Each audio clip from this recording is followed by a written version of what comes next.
Hi, everyone. Welcome to the Show Up with Christine Chang podcast. I'm very excited. Today we have Shining on the show. She's one of my favorite people on this planet. She's a comedian, content creator, professional shit talker. AKA unemployed. You might have seen her on TikTok. Welcome to the show. Thanks for coming. Thank you for inviting me. You look so professional. Yeah, I got to dress the part for today's topic. You already see the title now, so I got to put my most expensive shit on myself to pull this title off. Well, we were actually pretty fancy the other night, too. We went to the Unforgettable Gala. It was both our first time. I call it like the Asian Emmy Awards. It was at the Beverly Hilton. It was super fun to celebrate Asians in entertainment just because, I don't know about you, but growing up, I was never encouraged to pursue entertainment or be in media. It was always very practical. Mm-hmm. Was it like that for you as well? Like, I think in Asian culture in general, like entertainment or pursuing liberal arts or any sort of that path is not okay. Yeah. But why do you think that?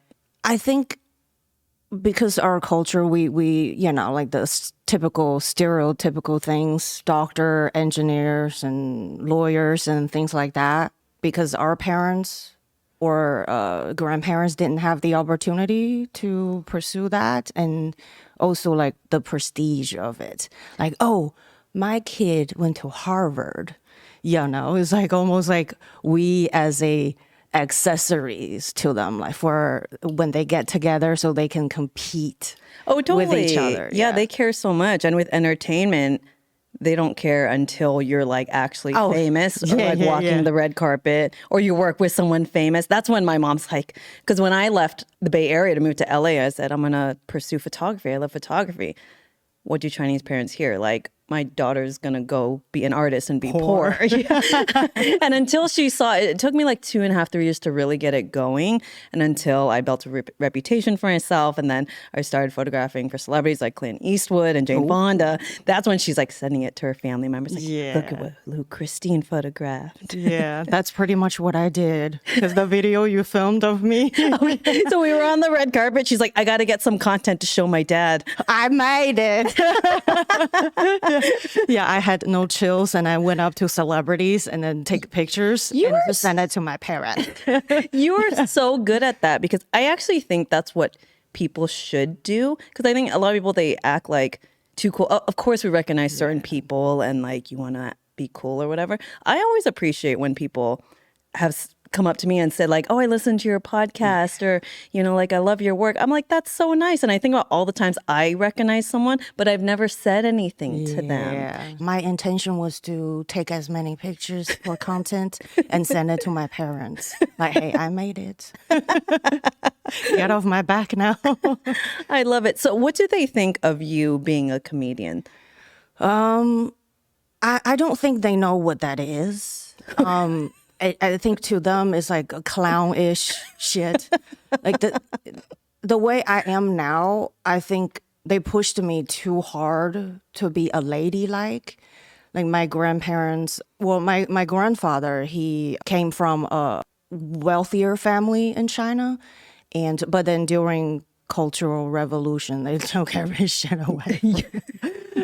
But he always wanted me to be a lady and the way like I walked and dressed and things like that. And they pushed me a little too hard. And now I'm in the opposite direction. Like so, all this shit. And rebellious. Yeah. But that is what happens. When you try to box someone in like that, they do become rebellious. It's not good for kids. Yeah, like similar to like a Christian or Catholic girls.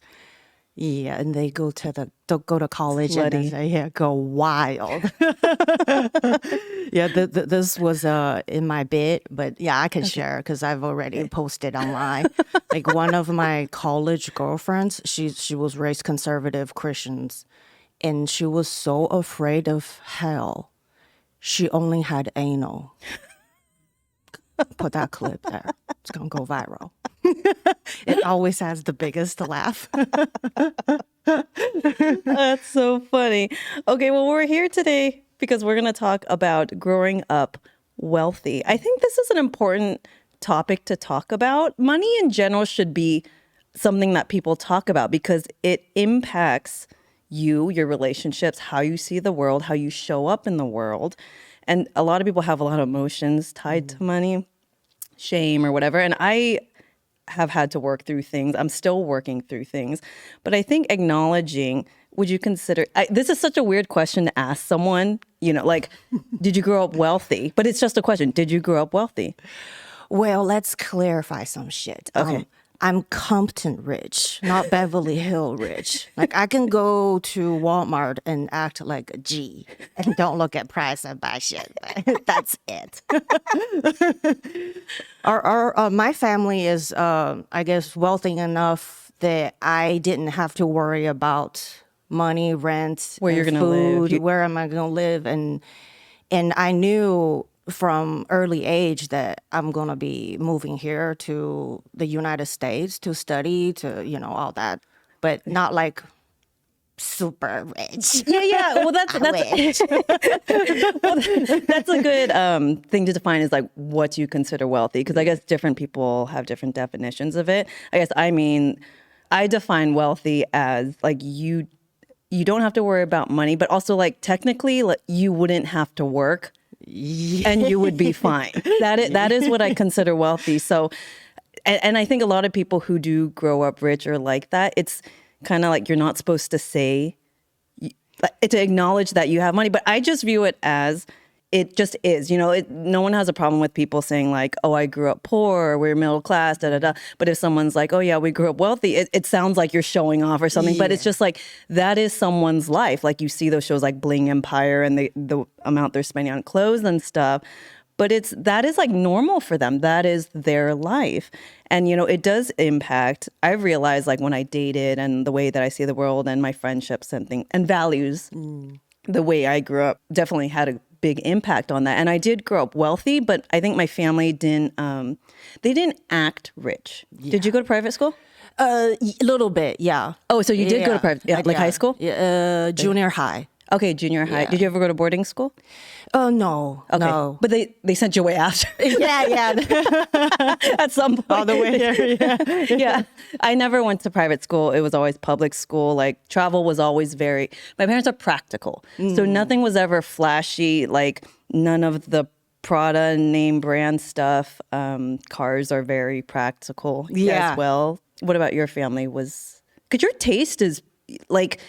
You're not the brand label person, but I can tell, even my friend April who met you on Saturday, she could tell she has really like rich people taste. Oh, thank you, April. Shout out.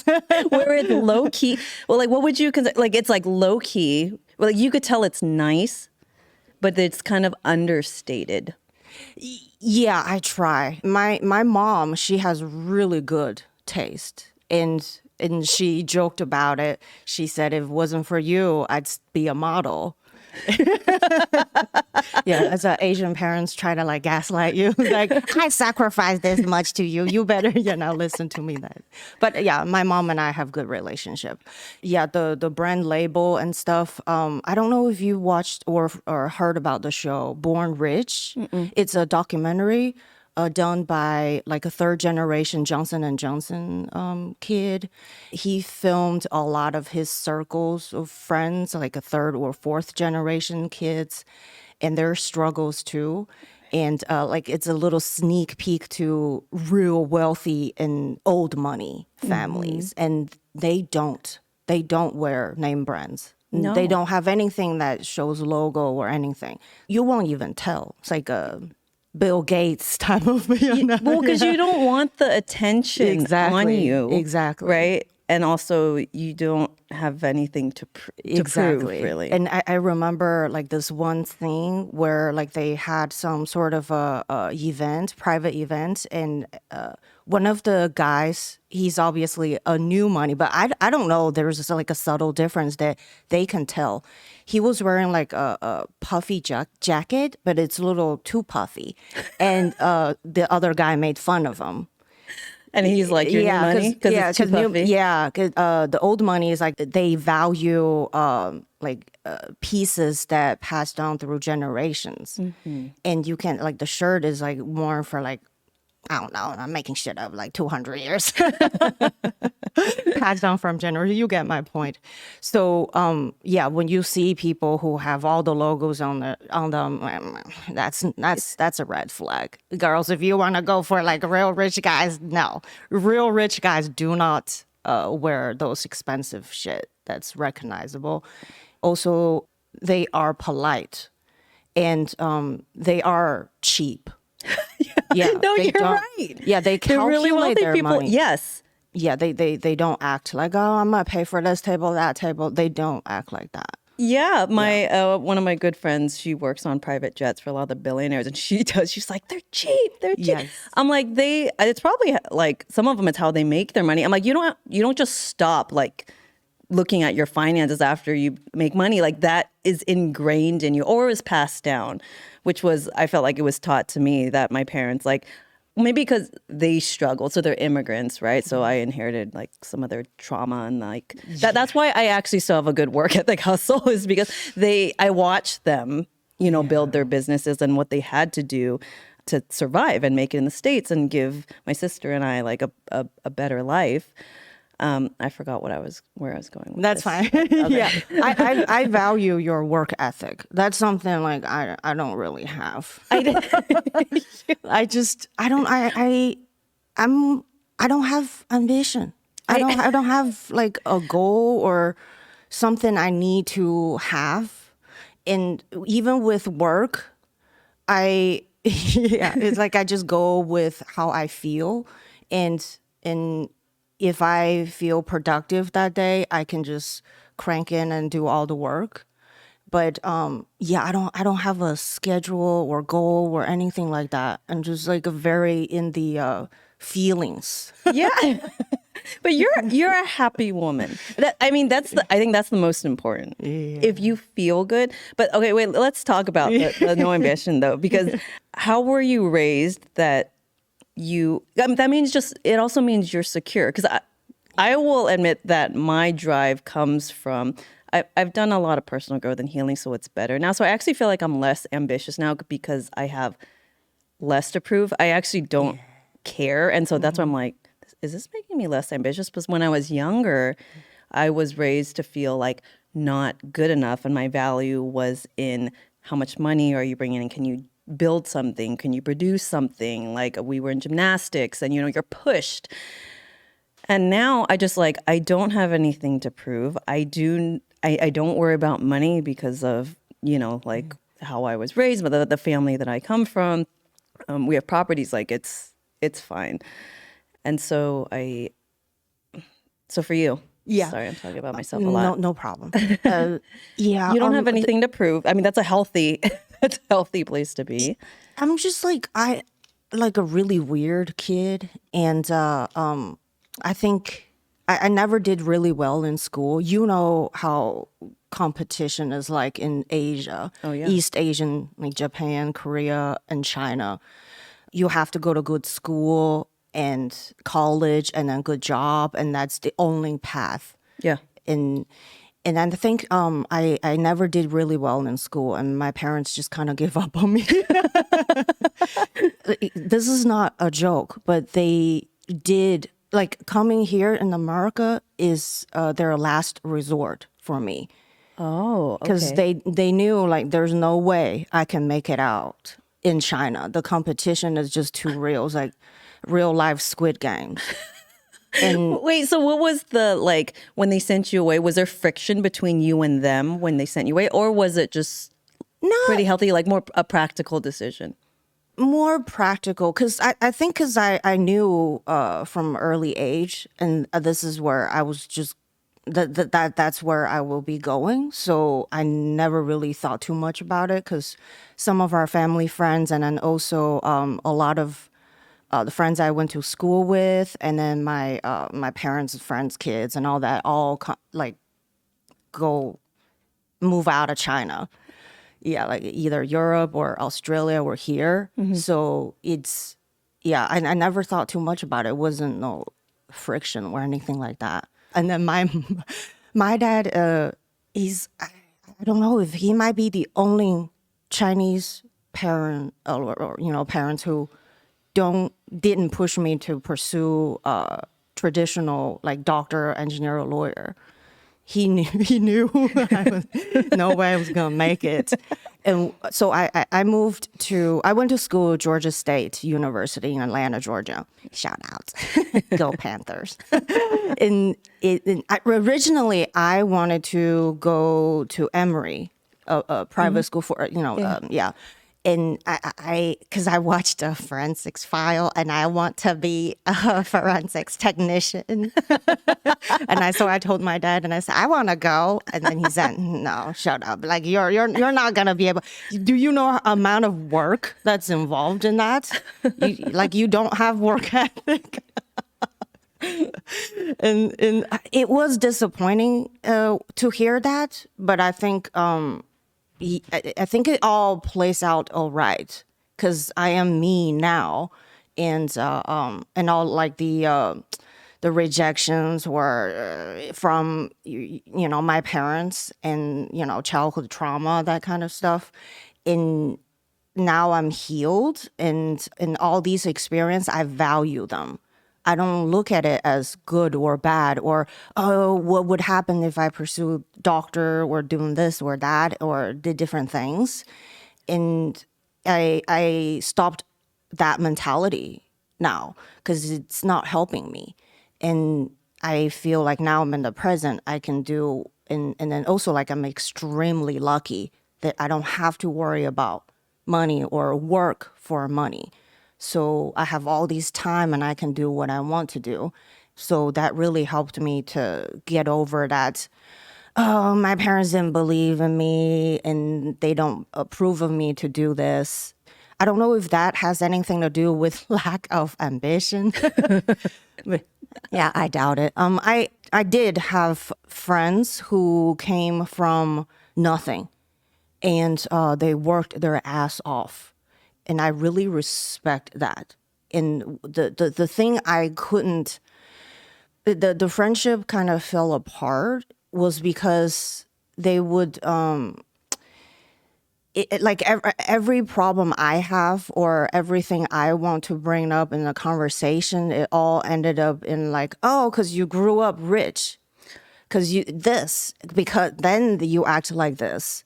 And or if I feel sad about some stuff or depressed about some stuff, they would say shit like, the fuck you're depressed about? You have everything that people want to work for and you were born into it. Yeah, you shouldn't be depressed about this shit. It's just disrespectful. When your friends think like that, it's really hard to keep that friendship going. Absolutely. It's sad the friendship fell apart because of that. It is. It's always super sad. That actually should be acknowledged more, is when friendships end. It's super hurtful and takes a long time to heal from. Oh yeah. I love that you touched on that though, because I do feel like the way someone grows up, if someone grows up similar to you, there's a higher chance that they understand, right? Like how you think, and you kind of see the world kind of similarly. So Pete and I, like socioeconomically, he was born and raised in New Jersey, East Coast, me in the Bay Area, San Carlos, California. But when I went to visit his hometown, his parents still live there, it looks freakishly similar to where I grew up. His parents' values are very similar to my parents because they're white, but they're immigrant, Scottish and Poland. Like his mom came over when she was like 3. So the work ethic, all of that was very similar. And so I would say there's some ease there versus if you grew up like completely different, or if some people are naturally just very empathetic and open-minded, that like that is a common assumption people have, is like, oh, just because you're wealthy, you shouldn't have certain emotions and like you shouldn't have problems. Yeah. It doesn't matter what you have, fame or where you are. Like, people have problems and they're sad sometimes and they complain sometimes. And I think it's absolutely valid. And I think that's the thing is I just feel like with why money has such a big impact is possibly the only people who would understand that, or maybe people who would Yeah. were raised similar to you in that, you Yeah. know, they wouldn't say something like that to you, yeah. like why, like you're only like this because, or why are you complaining because? Exactly. My husband is actually the complete opposite of me. Okay, yeah, let's talk about this. Your Yes. lovely husband. Okay, tell us My about him. husband is from Harlan, Kentucky.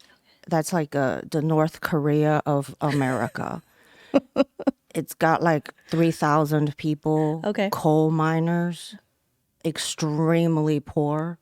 And like he grew up in a trailer. Wow. Yeah. So you guys grew up different. Okay, so tell me, how does it, because you've been together over 10 years. 11 years. 11 years. Okay, so how does this, like, did you ever encounter any communication or understanding challenges? No, like I just, so we met in Beijing. Is he an At work. Asianophile?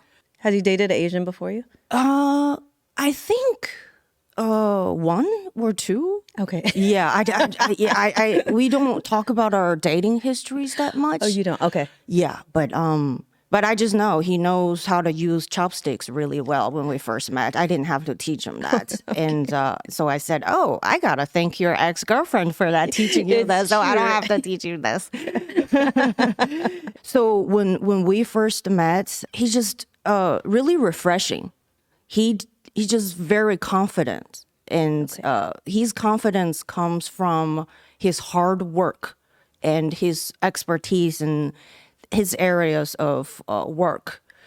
And he didn't care about, Hollywood life or like, dressed the part or, looking really good. He just doesn't care about it. But he also doesn't feel like, oh, he needs to talk down on them. Like it's just a very mature He's not mindset. judgmental. Yes. Exactly. He's raised on love. His parents raised him really well. Oh, by the way, I think I've been in this country for over almost 2 decades. I've been East Coast, West Coast, traveled, road trip, all over. I've dated a few, many. I feel the best quality men here are raised conservative, but with a liberal heart, liberal mindset. So he's like that. And yeah, I remember when we first met, I was still in my early 20s and I, valued, I was a material girl. So I would, name my purse or, just call my purse like, oh, no, Chanel and this and that. And then he's like, what's Chanel? Like, your dog? Like he doesn't even know what Chanel is. But I mean, now he knows it, but he doesn't care. Yeah. All of that stuff. I like that he humbles me. And he showed me what real love is. The past relationships I've had are toxic, like fiery and all that. And I thought that was love. And you're supposed to feel excited. You're supposed to, feel anxious. Oh, where is he at? Like, oh, why hasn't he texted me back? Like, bitch, you just texted him like 5 minutes ago. But yeah, so I was like that. And then with him, it was always at ease and very mature conversation. And when I acted out, he kind of just sit back and watched. And then treated me like a kid. And then so after, I vent and bitch and then just complain a whole bunch of nonsense shit. And then I sat down and then he's like, okay, was that necessary? He would use really calm tone and I just felt really comfortable with him. And then I could be myself. And then he guided me to how to have a healthy mindset on things. And then he's really good at problem solving. And so, I don't know, maybe he looked at me as a problem. So he's like, okay, I can solve her. I can deal with her. I respect him. That's something was very different than my past relationships. You didn't respect those guys? I didn't. Yeah, now that I look back, yeah, I didn't think so. Okay. Yeah, maybe because it was too toxic. With him, he's a little older, 4 years older than me. I don't know if that has something to do with that, but I like older men. It just now I think about it, I think it's just more mature men who are very emotionally stable. Yeah, I so find that really sexy too. Did you ever go after the passionate, fiery guy? Have you ever dated one? yeah, I think that's a when you're younger thing. when But I was younger, yeah, when I see guys, like, of course, everyone's entitled to have emotions and like flip out once in a while. But when a guy is not grounded and not that raw, because I view that more as like stable, masculine. I'm the crazy one, you know. But so when he's freaking out, I'm just like, this isn't gonna work. There's no space for like two of these people in a relationship. Exactly. But when you were younger, you don't know that. I But did, yeah. it's learn. but it's necessary to date more, and then through these relationships, you know what you want in the next relationship. What you value. Yeah, what your value. And then we were gonna talk about how, like, I guess growing up rich and how dating life, how it impacts dating life. So with my current husband, when we met, he had negative money with a whole lot of student debts and all that, credit card debts and stuff, and he made very little money. But I see, because I didn't have to worry about money, it allowed me to see through all that and then see the core value of that person, and then the characters of this man. Yes, he might not have money now, but I just I respect his work ethic, and then his drive, and then him as a person, his characters I respect. Yeah, and then he made me feel really calm, and then taught me what healthy love is. So for me, that's more valuable than his current, status or, wealth or whatever. But the thing was, he was too comfortable with the position and the company he was at. At that time in his life, he needed somebody to push him. And then so it just, I guess, right timing. And so I pushed him and made him realize how smart he is. And then, like, I kept telling him, the fuck you're doing in Kentucky for? Sorry, Kentucky people. I love hillbillies and rednecks, though. Y'all more authentic than, Hollywood. Anyways, so, yes, he was, where was that? What are you doing living in Kentucky? Oh, yeah. And then he's just really, really smart. So I pushed him and I said, there's no future here. Like, you're an engineer and you're passionate about it. You are like a big fish swimming in a small pond. Like, get the fuck out of there. You need to go to the ocean. Silicon Valley. Yeah. And so, I pushed him to move out of Kentucky, to move to Silicon Valley. And now he's, working at one of the most up and coming company. And then his company went public. Amazing. Yeah. And I didn't know, like, this is where he was going to be. But I want to say this to women out there. Men who have those characters will thrive. It might be easier to invest your time with men who have real good characters. Yeah. Instead of just, go after the guy who already there. Yeah. And well, I mean, there's some rich guys who their spending habits like suck, like that's not a good quality. Not good quality. So, okay. So what are some of these characteristics? You said like the work ethic. I agree 100%, by the way. And Pete is very similar in that why I chose him. Okay. So work ethic, would you say purpose driven? Yeah. Or like a duty. I would say a duty. Yeah, they feel responsible. Yeah. Responsible. They feel a duty and like they want to do well. Pete, yes. Pete is a workaholic as well. My dad was, and I asked for it. But be careful what you ask for, because there's always the flip side. Because I'm like, you're working all the time, but I'd rather have that than than the opposite way, you know? So what else would you say characteristics? Just The grounded, you said. grounded, very self-aware, good leader.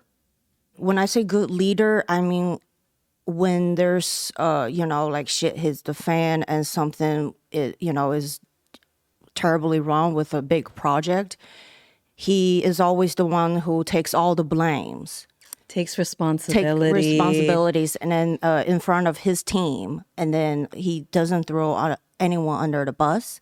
And then, but when there's a big praise from like the investors and all that, and the boss, he will always be the last. Like he pushed his team members up front when they do something real good or receive the praise, and he will always say, oh, it's it's not just me, it's this, that, what, and he will recognize the effort that his team put in.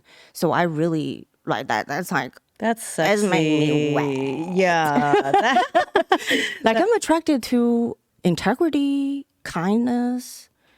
Yeah. Humble, and then responsible person. Yeah. And you were saying that, and I love because I don't have none of that. Sometimes I don't want to return the shopping cart back to its place. It's like I'm too lazy to do he'll this. do it. Yeah. But he'll do it. Yeah. But he'll do it. But he doesn't make me feel bad about it. He'll just he sees me just put random shit to the shelf and not where it belongs, and then he'll just go after me and grab me quietly, and then it makes me feel like an asshole. Yeah, like an asshole, like a shit. But if he, lectured me, then it's like the fuck, I wouldn't take that well. Right. But he shows me what it's like to be a socially responsible person. Yes, the not judgmental. Pete also inspires me in this way, and I always say, if I could be a little bit more like him, just like a good human. Yeah. And the things he values, it's always like very simple, right? Like what's going to matter in the end? Like when you're on your deathbed, what are you going to be thinking about? Yeah. He has his close group of guy friends. They meet up religiously twice a week. He bikes to their houses. It's so cute. They play soccer and like waters plants, plays with our dog. It's the simple stuff. So he always like reels me back in when I get too crazy with my ideas, Because it's good to have balance. Like I do want to do all like fun stuff with my career, Hollywood entertainment, all those things. But at the same time, like what is truly fulfilling and what actually matters in the end.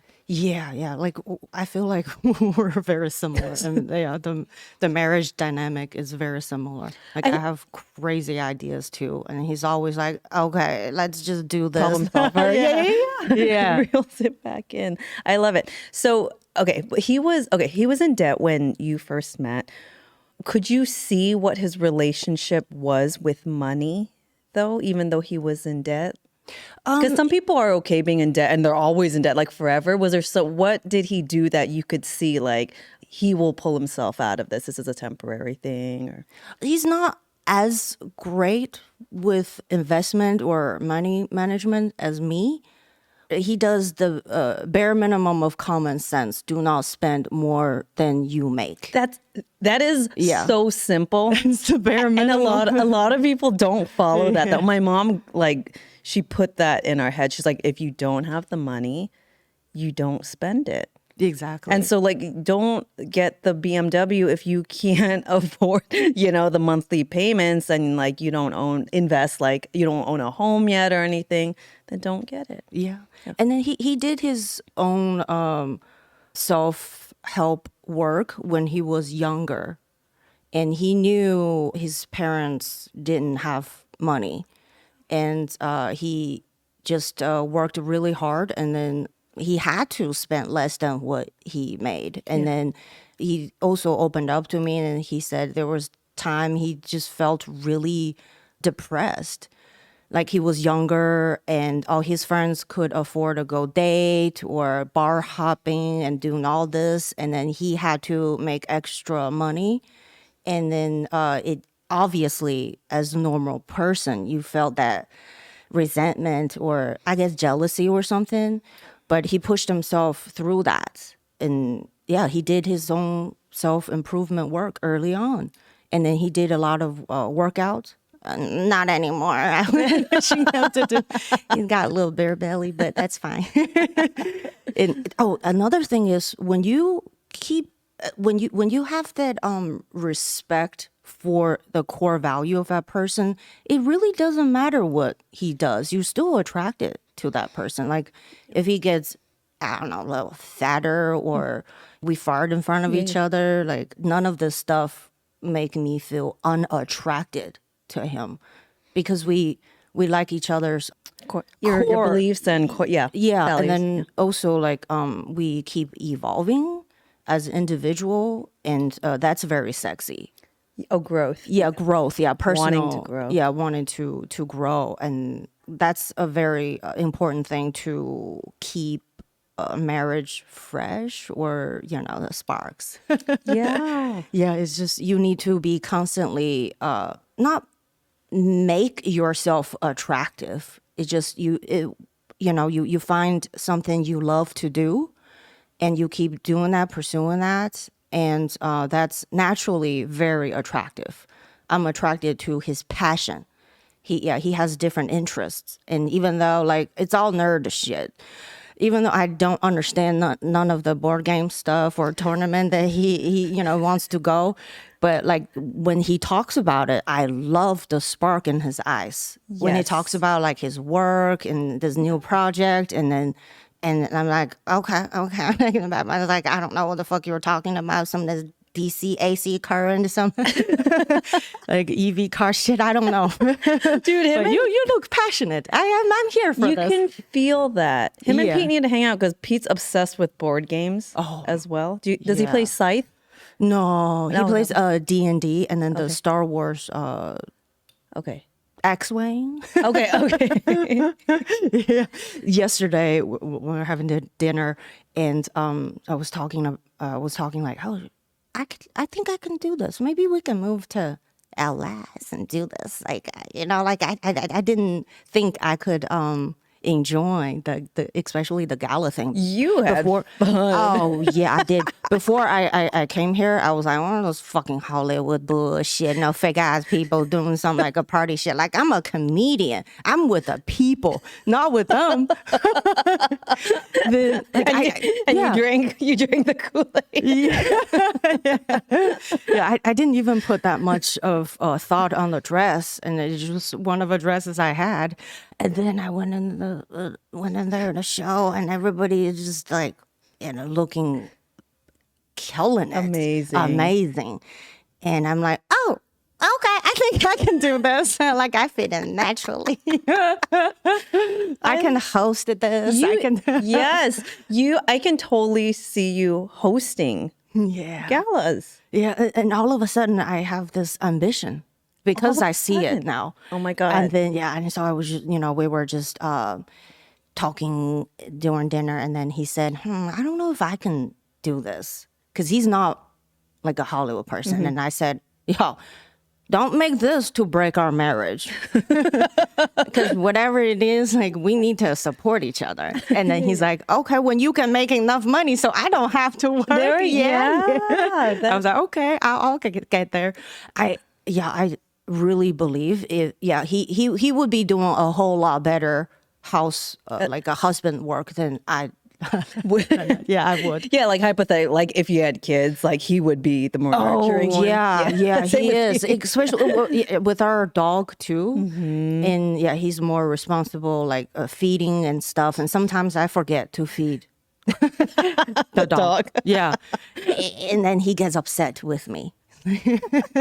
It's like, that's my baby. Yeah. So, what was I talking about?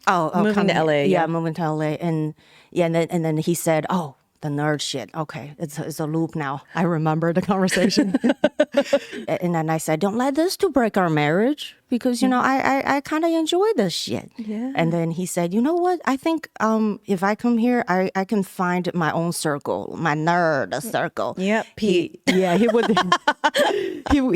he loves D&D. Okay. in that ask, show. Okay, I'll ask Pete about that. I don't remember the name of it, but yeah, he watches their podcast, their show religiously. He said he will do anything to get on that show.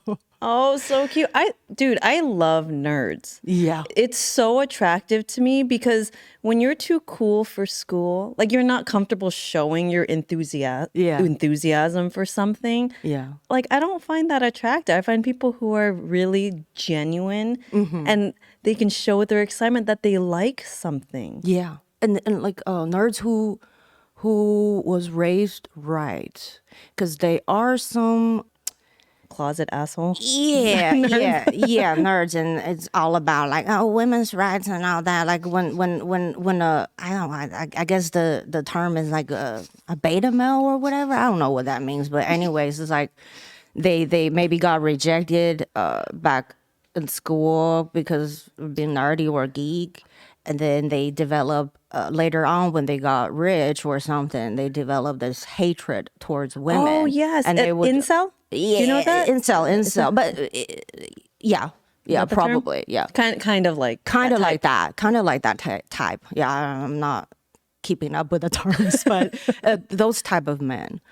Yeah, that's not attractive to me at all. I'd rather be with a broke ass guy who, just didn't have enough luck yet, but have a healthy outlook in the world, and then just focus on themselves instead of hate women who only date rich guys, or why is this unfair, like fuck the capitalism shit, whatever, the woke signaling ways to say things. Yeah, I don't find that particular group attractive. I don't think I would. I can't see anyone being like, I love that. But maybe they're also activists and like doing this stuff together. Yeah, and then usually the men who talk the most shit about women, like going after their, wealth or whatever, are 100% like poor. I'm not discriminating poor people. I'm just saying, like, you got nothing for women to go after for. Like, then why are you, like, what are you bitching about? You Like, have to have something to offer. It exactly. doesn't. Women don't go after guys just for money. Well, maybe there is a small percentage that are gold diggers. I will acknowledge that, but you just need to bring something to the table. Yeah. Emotional intelligence. Do you understand women? Exactly. Do you make an effort? Exactly. And to be fair, like I don't want to be like called a man hater. I personally have girlfriends who have like dated rich guys or like old money.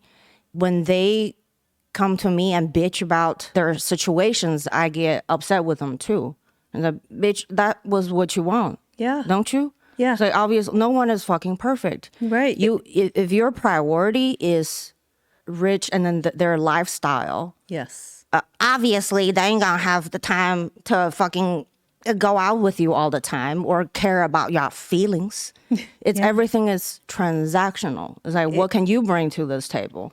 It's like you can't have it all. So you either change the particular guys that you're attracted to, or stop bitching, because that's what you wanted. You'll have what you want. Yes, everything that you choose again has the other side to it. Exactly. And a lot of men who are super wealthy, they have a lifestyle that they've built and they get choice. So a lot of them, I personally, because I'm a difficult person and I'm very particular as well, because they're very particular with how they like things and they usually call the shots. So usually what's more compatible for them is someone who's really easygoing that can let them do them. And it's like the guys that like we like gives them the space, supportive in that way. I find them to be a little difficult. That's for me. Just get really clear on what is most important to you. Exactly. And I love that you said the core values will draw you to someone, because there is a pyramid, I forgot what it's called, of like values and beliefs is at the top, and then it trickles down to like near the bottom is like lifestyle stuff. If you start from the top, everything else is workable. But if you start at the bottom with like you choose someone because of lifestyle things, you can't change someone's core beliefs. People, yes, they can change, but that's if they decide they want to, right? You can't You go can't up. change. You can't go up. So go from the top. Those things are most important, and then look at the other stuff. Yeah, agreed. Yeah, no shade to people who go after, like a money status. You just need to know your priorities. And it's all, I have this bit, and it's like, I'm a yin yang bitch. Everything is balance. And there's no, like, it's a double-edged sword. If you go after this particular, guy, then he might have a different thing that you don't like. But no way that you can change him or mold him the way you want him to be. Same with guys, with how they treat us. They can't change. Like my husband, from the get-go, he understands he can't get in the way of me being me. So all he can do is kind of, guide me if I'm too all over the place, and then ground me.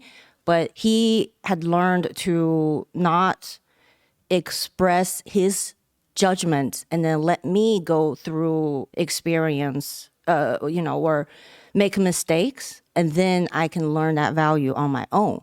Even though he has learned it, even though he really wanted to tell me, oh, don't do this or that.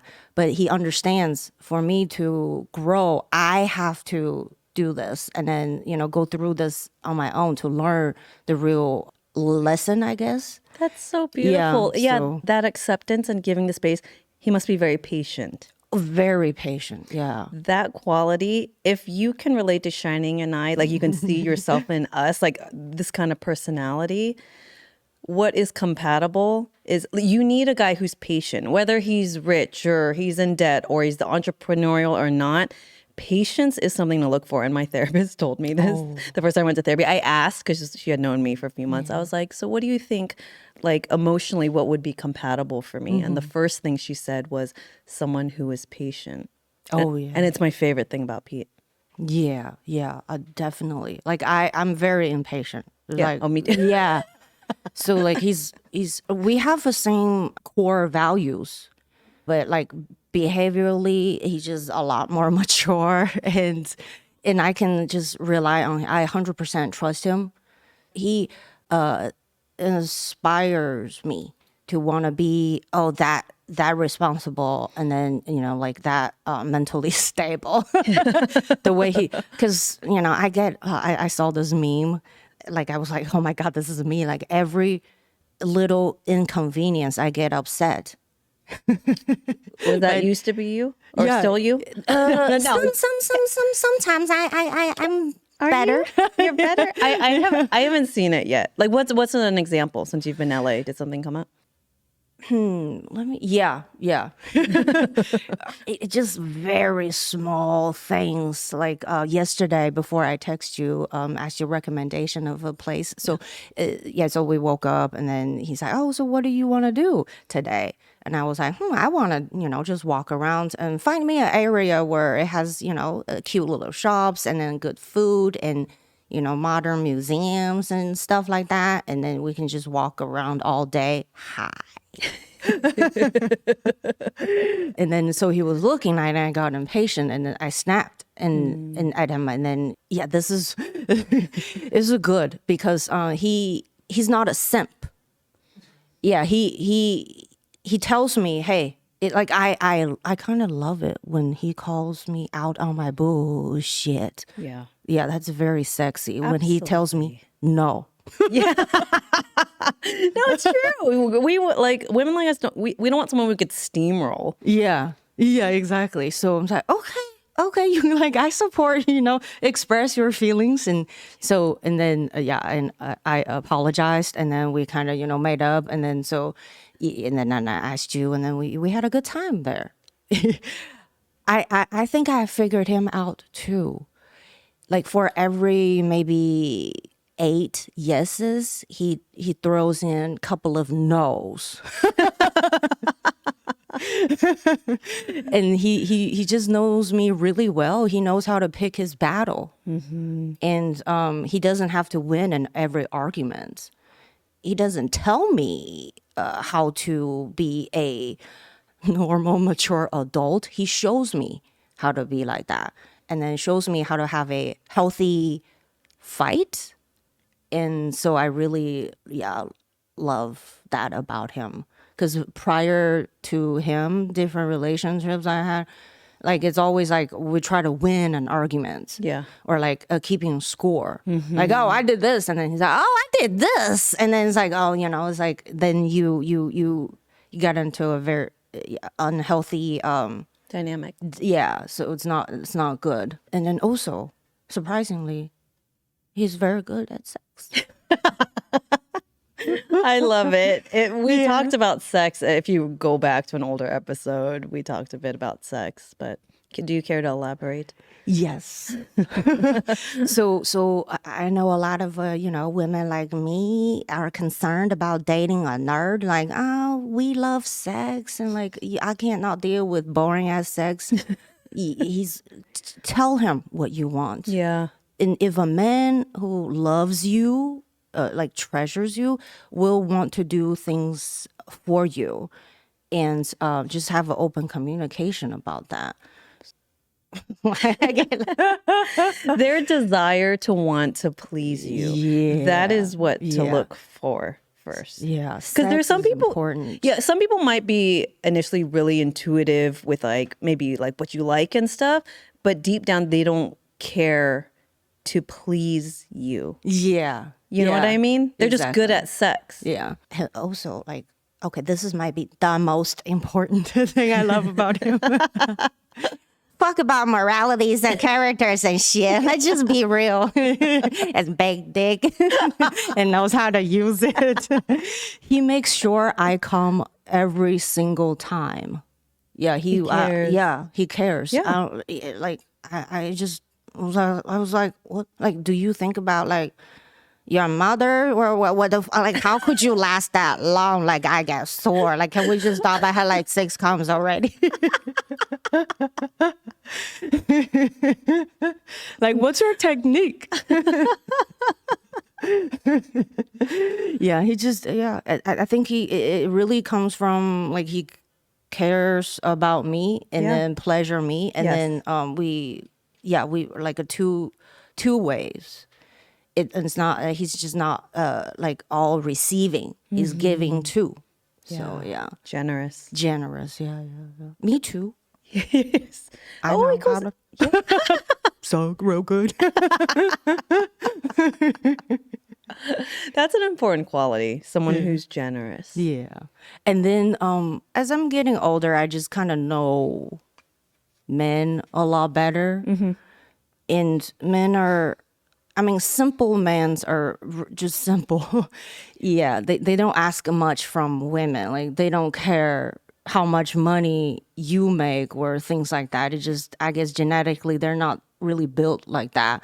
This sounds like sexist or something, but I'm not saying all men. I'm just saying most men, like, do care about, oh, you look pretty, sexy. And then, like, sex don't stop after marriage. That's it.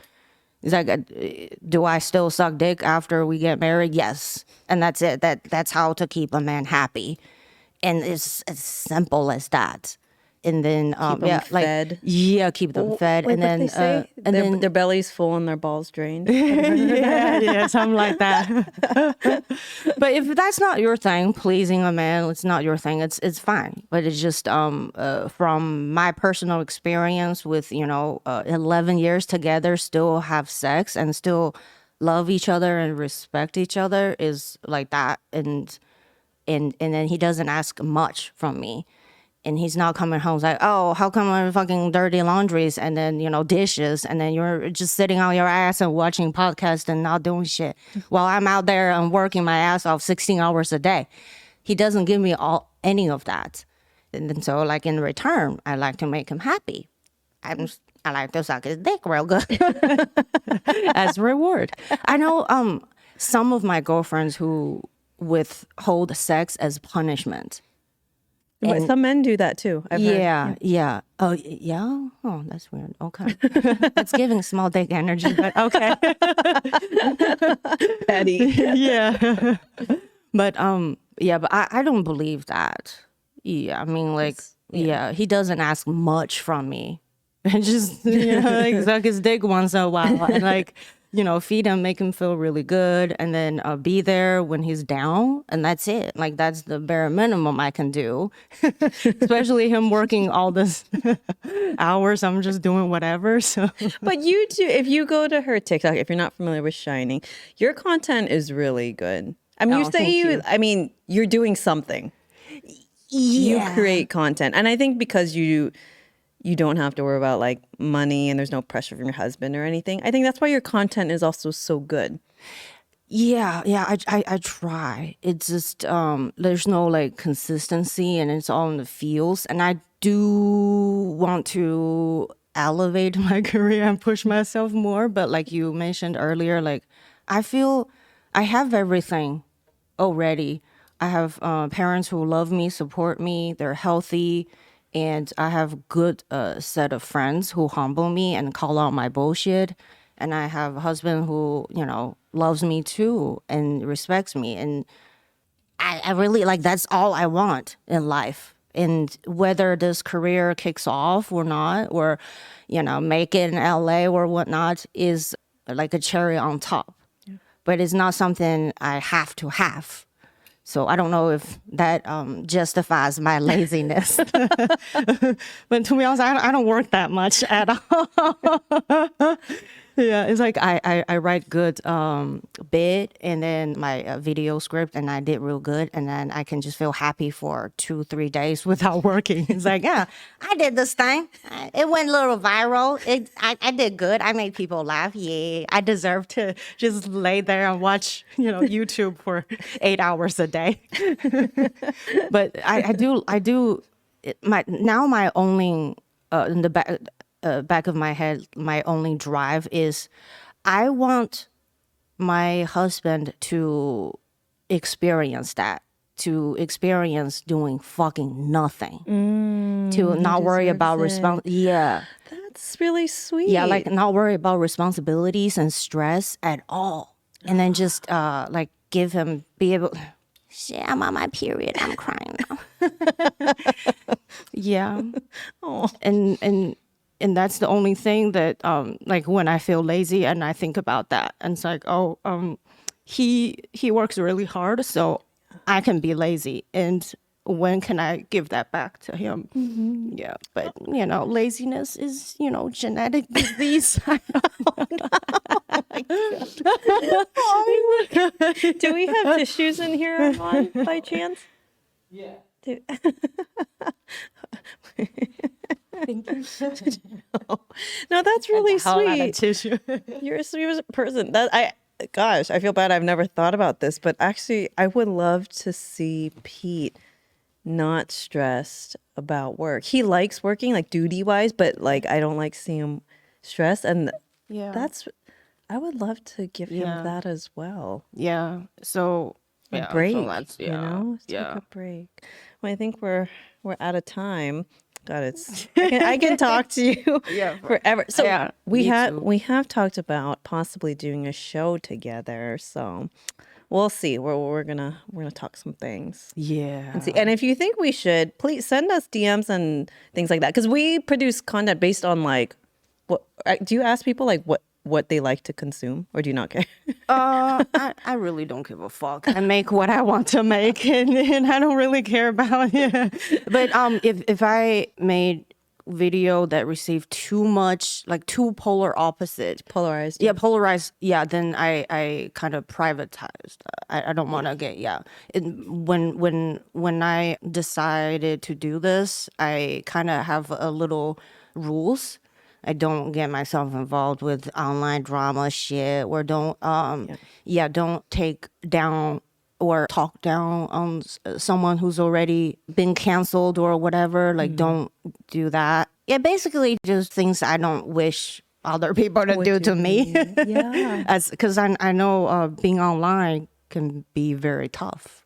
And I'm so glad I started doing this in my mid-30s and not in my 20s, because that would kill me.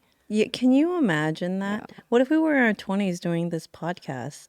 I think I would be wearing sunglasses. Yeah. You'd be cool. I don't know what I would be saying. But also, the feedback. People are brutal. They're so mean. Yeah. They can be so mean. Yeah. I mean, that's when my narcissist side helps. When I see comments like that, and I just go, stupid ass, poor ass bitch, jealous of me. Then I feel, and I don't feel as, angry or affected by, sad by it. It's like, why would I be sad by someone who don't even have what I have? I feel sad for you. All right. Well, all right. We're gonna go eat hot pot. I'm eating now because leading up to the gala the 3 days before. I didn't get ready with you, so you didn't see because the dress was so tight. I couldn't. You look beautiful. You should throw in some pictures up here. Oh, thank you. Well, with life, I just I look like shit 98% of the time. And so when I am dressed up, people are like, oh my God. But it was so tight that I couldn't eat carbs and sugar for a few days. And I literally was eating asparagus as a diuretic. And it's not because I'm trying to be skinny. I really wanted to wear this dress, and it was tailored to fit so well. Yeah. And I couldn't even enjoy the gala dinner that much. I ate some of the steak, but I'm like, fuck, dude, because it was starting to get tight. I'm like, I can't wear this. I'm like, do I care this much about how I look? Next year I'm wearing a fucking caftan. I'm not gonna care because the next morning, Vasavi was sitting at our table. We went out I'm like, I want to go to a diner and eat a greasy ass breakfast. And I was so happy. So now we're going to eat pot and we're going to go get bloated. And I'm really happy about that.